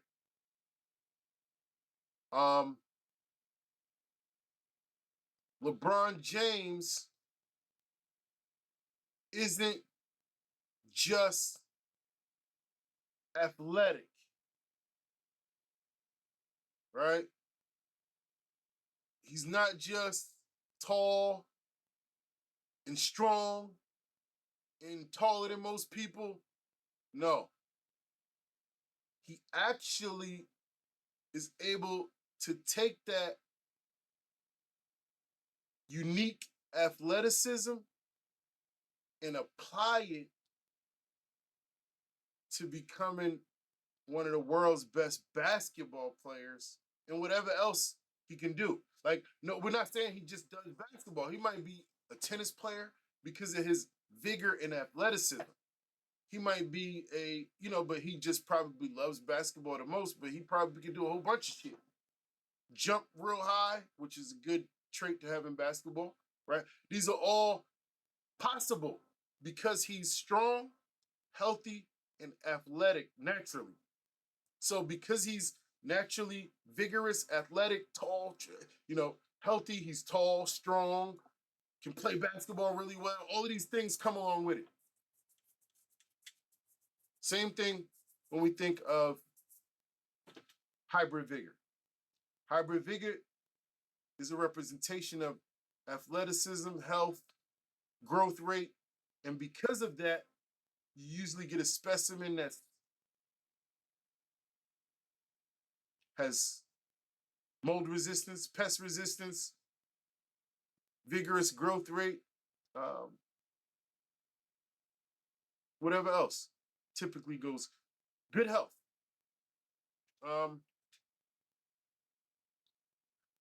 The offspring grow faster, stronger, and more vigorously because they benefit from increased genetic diversity. This is the key. Increased genetic diversity.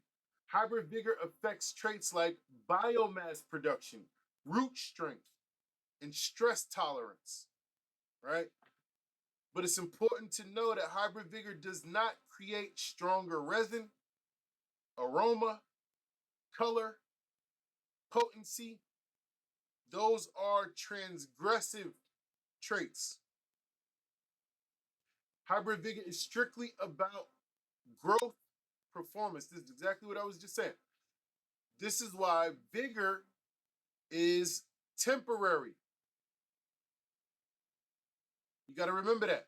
Vigor is temporary, but vigor is very strong when, and it shows up very strong when.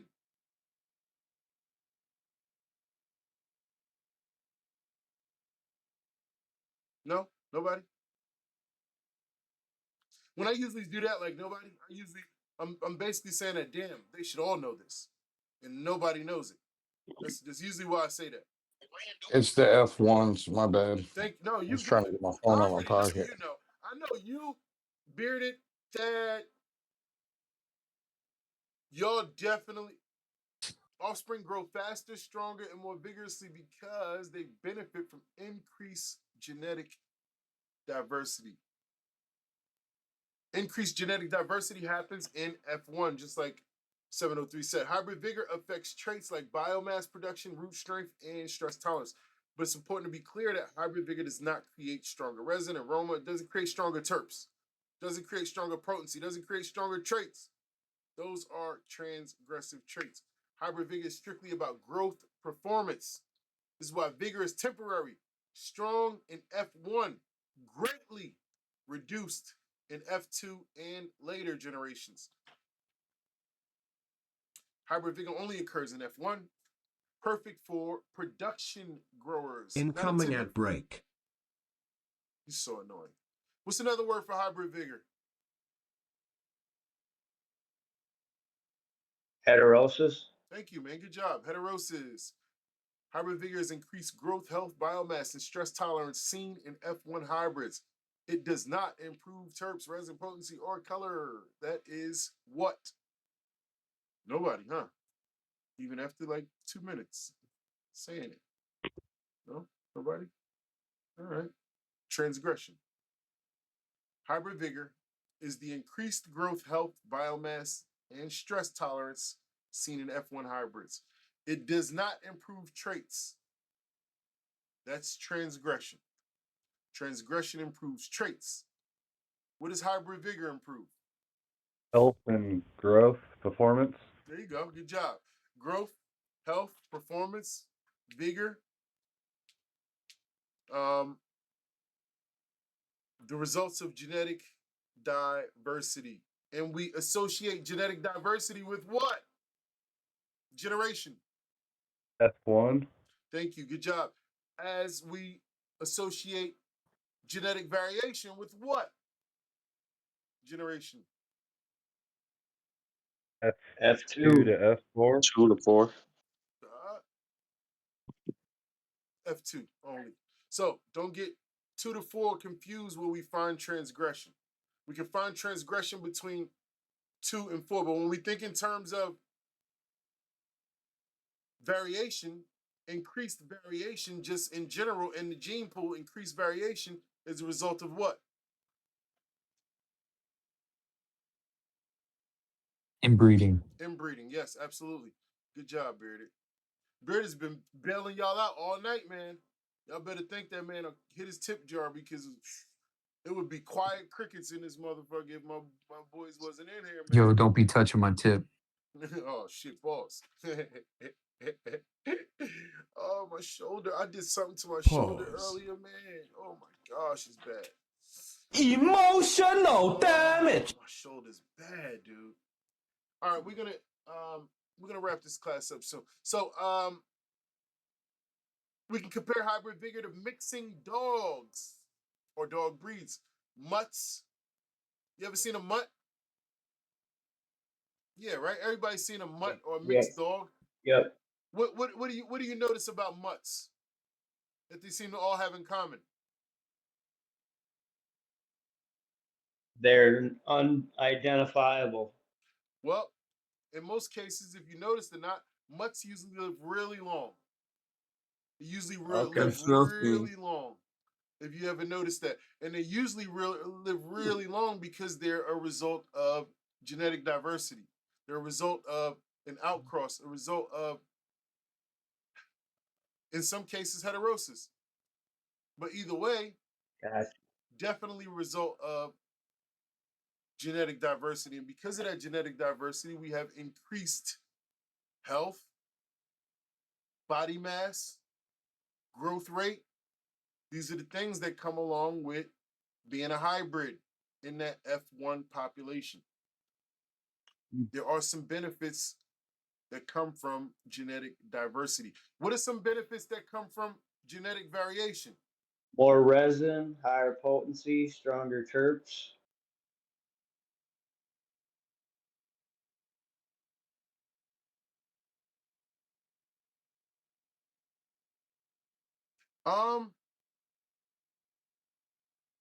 No, I can't accept that answer. But I see why you would have went that direction. I was gonna say genetic diversity. Um,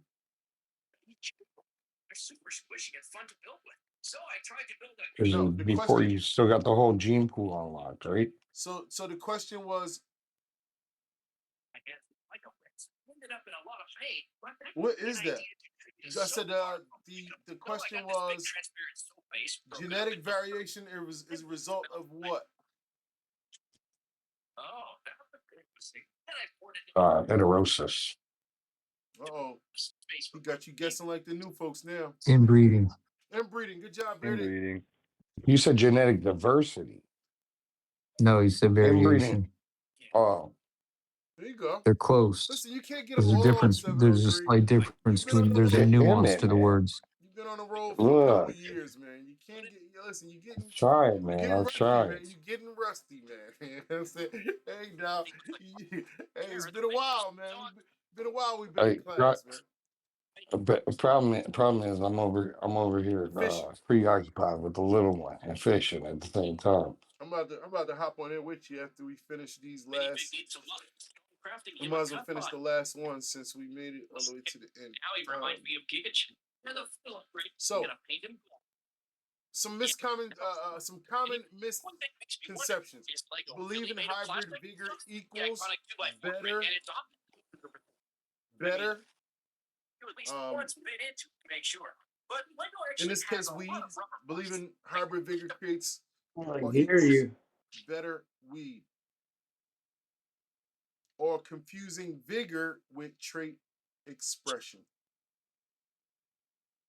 So, why is hybrid vigor temporary and not heritable? Somebody answer me that question. Because it gets weaker each generation you breed out. Say that again. It gets weaker each generation you breed out. Okay.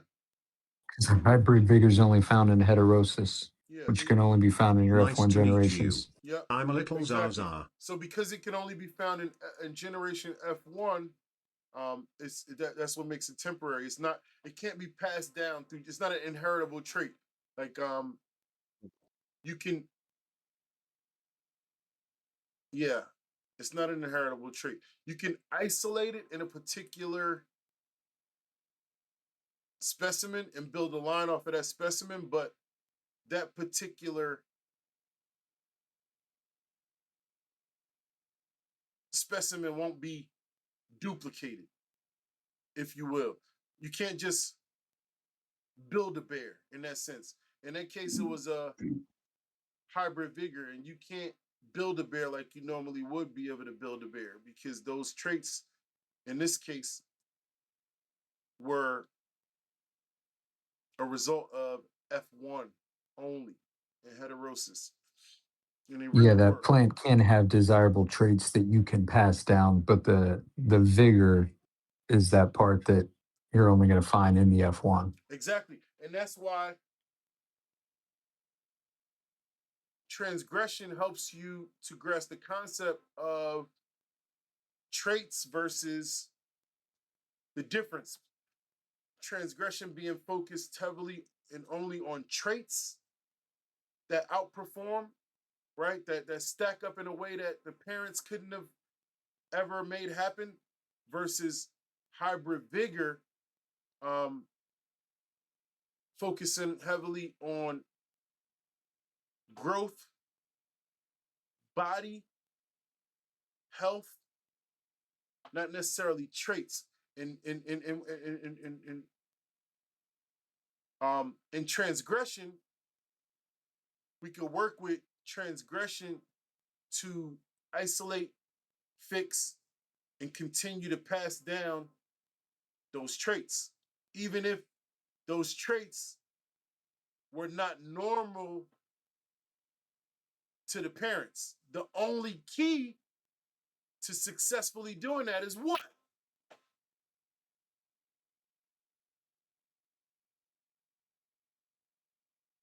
Running away from the parent. Running away from the parent. You got to run away from the parent and start a whole new line in order to get those traits that you. This is why you got to run away, because if you want to pass these traits down in an inheritable way, you can't go back. You can't go to the parents because the parents didn't stack up. You got to go start a whole new thing. And in hybrid vigor,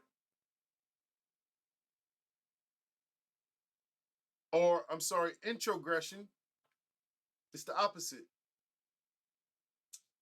We're working in a completely different direction to fix and bring a trait to us and give it to the parent versus getting traits from the parent, taking them and running away because they were so different and unique versus us working with the parent to make sure that we deliver the trait that the parent need directly to the parent, the recurring parent.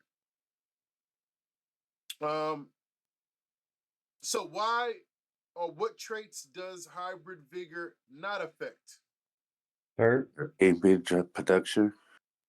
Yeah, all of those regular traits that we talk about, color, flavor, terpenes, all that stuff. The inheritable traits, you could say, to answer that question. When I ask what traits does hybrid vigor not affect, you would say inheritable traits. All right, so to wrap us up, inbreeding depression. Inbreeding depression, when does it occur? When you inbreed too many times. Why would a person inbreed too many times? To back cross to try to strengthen the line. Okay, back cross. Try to strengthen Or okay. just to create F2 generation to bring out the traits, Yeah, recessive traits. Like whatever Searching for a his trait. whatever his objective was, reinforced traits, whatever, blah blah blah, fixed traits, whatever. Either way, you may have to inbreed, and when you inbreed, in order to isolate or fix traits, we may have to inbreed multiple times. Mendel taught us F2, F3, F4. So I did my outcross, P1 times P2. We made an F1. I'm looking at the F1s. Oh, wow, look at them. They're so beautiful. I like this one, brother, and this one, sister. They're so beautiful. I want to put them together. Now they create F2. This F2 generation now creates variation due to recessive traits. I now say, hey, well, let me back up a little bit for the sake of the lesson. I take P1, P2, make F1. I search through F1. I see a potential hybrid vigor, a boy. And I'm like, whoa, that's crazy, hybrid vigor, I think. And then a girl who's just perfect. So I breed them together. Now I create F2s. Now I'm like, damn, look at this. They don't look nothing like F1 was looking, but they also got a special black phenotype, completely black. And I want to have this black. So I'm going to isolate it. What do we do first? With the F2 generation, I found a black pheno that never would have showed me in F1. What do we do first?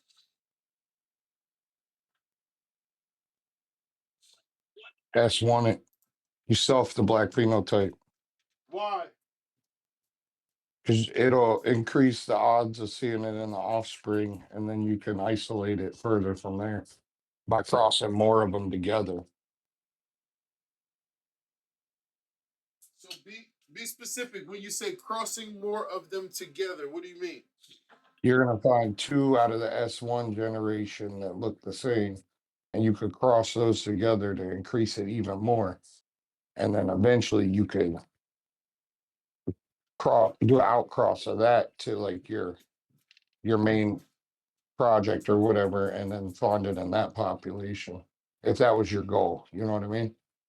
Yeah, so basically you're saying you got various ways you can try and isolate, or different moves you can try to make, just depends on what your goal is. Let me ask you a question though. Is it just a black pheno that you liked, or was it carrying a whole bunch of other traits? Was it like an outlier, or was it just a black pheno that you liked? Well, Because that'll determine what you're going to do with it as well. so I saw the black phenome. I'm in F2. Now, 703 told me all I had to do was breed a black one with a black one. I called Well, bearding first you would have to self it. But are you just trying to bring that black pheno into your line, or does this black pheno also carry a whole bunch of other traits that the two parents didn't have? Well, this is the problem. Yeah, All unique I want pheno. to do, is make my weed black. But this is the problem. Oh, then I would just start backcrossing then. Well, this is the problem. 703 told me to do a back cross. And when I back crossed, yep, the weed came out black, but they all short and stumpy now. I got 5 plants, it's all stumpy, and I don't. Now, what do I do?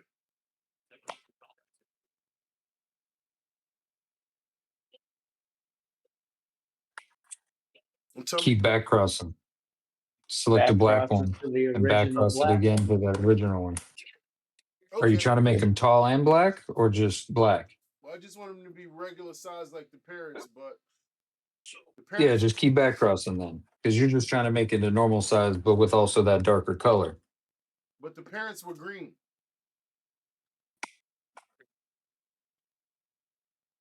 That's all right. Just keep backcrossing. Backcross Right. like three to four times. Probably by your third generation, you'll at least have like, what is it, 86% on your third generation will be black.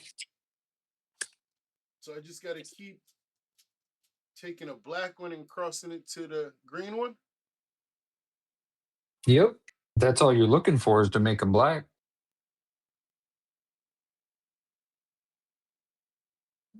Black would be the dominant trait, right? Yeah, but after you cross the black to the green, you'd have to find the black in that population to back cross the green to. Right. Mm-hmm. So I'm But that's the only trait you're looking for, because that's If the it only was one the you're only trying to trait you were select. looking for, yeah. You find a black one that's out of the Incoming at break. offspring and make that your elite. That would be the new one. But that's why I was You would have asking, to is that find the elite, black one or is it just one trait? generation. well, after doing some research, I read a book and it told me I should just inbreed 2 of the F2s together. Yeah, but you said you only had one black one, so there wasn't a second one. Oh, I got black ones. Okay, now you're changing the scenario on me. No, I never said Yeah, that. but if you take your two F2s and start inbreeding them, you're gonna increase the genetic variation in your population, which is gonna change what you're seeing. You're Well, trying to just make your line black, right? Well, there's clearly a problem because I got a stunted growth in my line, and I think It's all right. Let's see what the next generation brings out. yeah, that's what I'm doing. That's why I'm going down F3 now, and now I'm able to see what I'm looking at. I have a population where I see some small ones that I didn't see before. They only came out when I self that plant. Like, why do you think when I self that plant, what happened? What went wrong?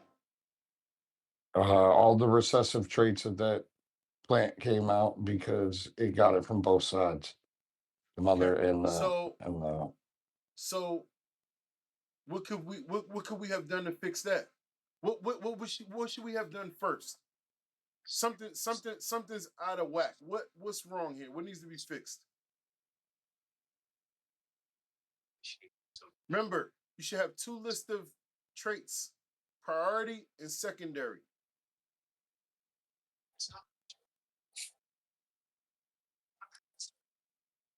All your questions are coming up, and your questions are good. Bearded, all of these confusing questions that you seem kind of confused. You asking these questions because the position you're in right now that I put you in, you shouldn't be in. That's why all these questions. Outcross for diversity. Nah, I wouldn't do that either. I'm dealing with a list of priorities. First, I'm dealing with a list of traits, priority and secondary. I just advised you based on what 703 told me to do. I ended up with a bunch of short stunted plants. He explained to me why. Now what?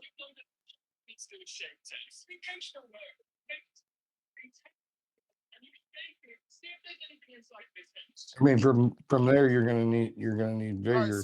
so You're gonna outcross, right? And then you'll find the black pheno and whatever you outcrossed from. So all right, let me rewire your thinking What real quick. So let me rewire y'all thinking. If this was you making a strain, if you was trying to build a strain and it was your strain, and you noticed that in your strain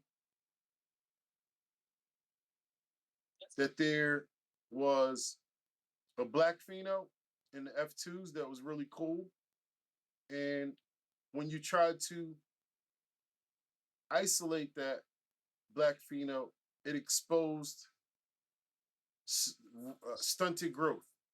What do? I'm running away from the black pheno because it's more work than it's worth, personally. So I don't have the time to so deal with all the problems that it's bringing on that you're describing here. But in the event that we needed to finish this project, what do? What's up next? Hey.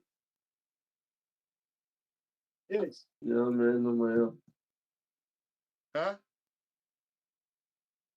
All right, so let me do this. If you starting out with You hang the light higher so they stretch. if you starting out a brand new strain, what's the first thing you want to do? What's the Select the unicorn. You just learned that tonight. Find So that a ain't what you lead trying to do. parent and a donor parent. Nah, you ain't talking like that. That's all bullshit. I said if you at home was in your tent, let me tell you something. You ain't at home in your tent talking about the elite parent and the offspring and the heterosis. Yeah, I'm looking for two plants that I really liked. Yes. Okay. I'm looking for vigor and vigor. Yeah, dumb it down a little bit. All right. So two plants that you like, right? All right. What you like about those plants? Bud structure. In my case, actually, I like the terpene production on one of the plants, and on the other plant, I like the bud structure. I wanted to bring those together. Okay. So the thing about it is you don't know everything about this plant. So you're just working with it for the first time, these two plants together, because they never been put together. You never did it, nobody else did it. This will be the first time. When you put them together, you get F1. You're impressed. You happy so far, and that's typically how it goes with F1, because why? It's only what? Because you're only seeing dominant traits. Absolutely. You're only seeing dominant traits. So now we decide to, at your advice, you saw something that you really liked in the F1, which was a dominant trait, and then you decided to self it. Yeah, there's two reasons you would do that, though. You would do it mainly to see the recessives in that plant. In my opinion, that's what you're doing. It's a tool for you to see what you could run into, and you're going to see a lot of shit because it's going to be all the recessives that plant specifically carries. That's if you breeding brother and sister, though. But if you selfing, you're not going to see a whole bunch of nothing. You're going to see exactly what's specific to that plant only. That one. You don't think it would show all of its recessive traits that one plant had? That one plant, though, it's not going to show you the entire gene pool. Yeah, but if I'm only worried about that one plant for the color, I want to see everything bad it has before I make my next move. But that wouldn't be the But way to wouldn't go you about just it. be worried about that one trait, not that one plant? Exactly. So you wouldn't go about trying to expose recessive traits using one plant. You're just trying to, yeah, you're just trying to isolate that color, not everything about the plant. Remember, Right. there's a difference between diversity and variation. We still need to maintain a certain amount of diversity during the crossing of our inbred line, because the only reason the recessive traits exposed themselves in the first place is because there was a combination that happened. 50% variation, 50% diversity came together. It wasn't just, oh, this one person fucked itself. That ain't how it works. When you do that, you minimize 50% of what you got to work with. You reduce yourself by 50%. So when we think in terms of that, when you're making your outcross, what's the most important decision you need to make once you determined that there is some undesirable traits during this S1 that we did? What's the next move? All right, I'll Well, make it it easy. depends what the undesirables are. Like if it's sexual stability, that's number one. There you go. Okay, so that was my point. That's what I was trying to get at. So the whole time y'all was so focused on the black, that shit immediately got dropped. Once you decided that this shit wasn't healthy enough to worry about color, you need to focus on what's important. Your list of traits and priority versus secondary has changed immediately. You no longer give a fuck about black. Who gives a fuck? When you already know you got little ass retarded plants in here. So what, you just gonna keep fucking trying to make them black? No. You change your fucking priorities. Nobody's grasping the that's what I'm telling you. You got to think about it. If you was a breeder and you actually gave a fuck about the strain you're trying to make, if you actually gave a fuck, you would give a fuck about making sure that they're not short as hell. That's priority, just like 703 said. In his mind, hermaphrodites, number one priority. So if you got the most frostiest plant, I'm going to sacrifice that to make sure that I don't have no undesirable traits. Or, like 703 said, I'm not going to waste my time working with it in the first place. That's where choosing the right parents in the very beginning is imperative. That's the biggest part of That's your my project. bad. I thought we were buying seeds from reputable breeders that we didn't have to worry about finding hermaphrodites from. My bad. No, My bad. exactly. I didn't know we were just buying junk seeds. My bad. Shit, you imagine how many people. No, that's exactly what we want to get to that point where we know that the most important part of the process is the research and the planning you do before you fucking cross two shit. Don't just do anything. All right, so we are talking about inbreeding depression. It occurs when a line becomes too genetically narrow. Homozygosity increases, harmful recessives have a great chance of expressing, leading to weaker plants, symptoms including reduced vigor, low resin content, weaker aroma, poor structure, and heightened sensitivity to stress. To repair a depressed line, we must reintroduce genetic diversity. This is done strategically. What's one way we can introduce genetic diversity? Put it in the chat. All right, PNW said the diversity in the F1 generation. PNW said outcross. Good job, man. That was it. That was it. Absolutely. Outcross. That's the quickest way to add genetic diversity because, once again, it's two unrelated specimens creating a baby together. And when my if my side comes together with your side and we have a baby together, that's two completely opposite sides now mixed up in one new little person. You see, so that's just a whole bunch of diversity taking place in one little offspring.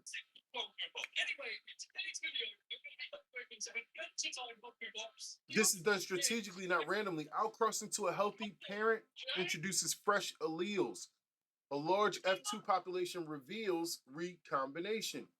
From there, The breeder selects individuals that display both the original isolated trait and the restored vigor or resin. This targeted selection is what rebuilds a line without losing previous progress. All right, so Incoming at break. it's a lot of ads, man. Just subscribe, man. Just subscribe. The breeder selects individuals that display both the original isolated trait and the restored vigor. You know, a depressed line is not failure. An inbreeding depressed line is not failure. It is feedback. It is your program speaking back to you, giving you the signals you need in order to make the right moves. Best repaired using outcross, F2, and then reselect. You should take notes. Once again, inbreeding depression is best repaired, and this is in the case of a mild, normal case of inbreeding depression. It can get very extreme sometimes, but that's only in an inexperienced breeder usually, or when an experienced breeder doesn't have much other option. But in most cases, it happens when an inexperienced breeder just narrowly selects, like just selecting, like shooting, like bang, bang, bang, like selecting. It doesn't go like that. It doesn't. It's not this narrow path of, oh, that one's purple, I gotta pick purple and purple. That one's purple too, I gotta pick purple and purple. You will fuck up eventually doing it. Like you will drop and add traits that you have no plan on dropping or adding. So each breeding is, yes, consistent, but they are thought out and calculated, not just consistent. They're not just purple with purple to make purple, purple to purple to make purple, purple to purple. Oh, that one's big and purple, and that one's big and purple. No, it's not that simple. You must be very calculated and strategic about how you are selecting those traits and matching them up together so that you don't drop or add nothing you don't want to. All right. And it's best repaired using an outcross to an F2 and then a reselect. Sibling recovery is useful for mild depression. There you go. I just said that. For mild case of depression, but for a more extreme case of inbreeding depression, somebody take a guess at what we would use to fix it. Signs of inbreeding depression: weak plants, poor terps, low resin, small yields, stress sensitivity. Yeah, that's it, man. You got a whole week of this right here. So you, this week, should have a good jump start on transgression, introgression,